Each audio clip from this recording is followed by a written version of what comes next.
One of your biggest responsibilities to your adopted and non-adopted birds is to take them to the vet yearly. Blood work is necessary to determine how they are doing since most non-bird vets don't know how to read a fading feather color, lameness in one foot, FDB or feather destruction behavior or destructive behavior, etc. I would certainly challenge any doctor that can tell how well you are doing without doing any tests except checking your chest, your eyes, your throat, or your nose. However, when you go to the vet, how much do you listen? Are you determining how much of the doctor's advice you will take? I get you, because if a vet told me to feed a majority of pellet and only a little chop, if any, I would grumble and maybe say yes, doctor. I have learned working with Brianna Stoddard and Dr. Tracy Adams Miller that I should encourage open communication by asking leading questions such as, what would happen if I continued to feed a cup of chop in the morning and 2 tablespoons of medium large Supreme Naturals and 2 almonds in the afternoon? If you can't talk to the vet you are paying to help you care for your bird, then you are missing the point of the partnership. When they say it takes a village, they don't mean a village of idiots.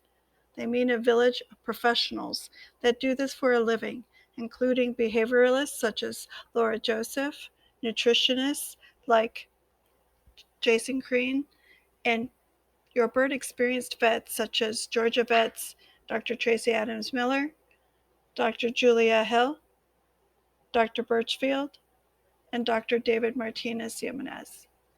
And an avian board certified vet, which is with the initials after their name, DABVP, Avian Practice, and your day-to-day insight that you have written down in your birdie diary of weights, foods, dates of changes, the start of hormonal stages, etc. You are not always balanced because of your investment of love. An example of this is a mom that tells us she has tried to get her birds off of seeds for years. She cares about the emotional state of the bird at the risk of his physical health.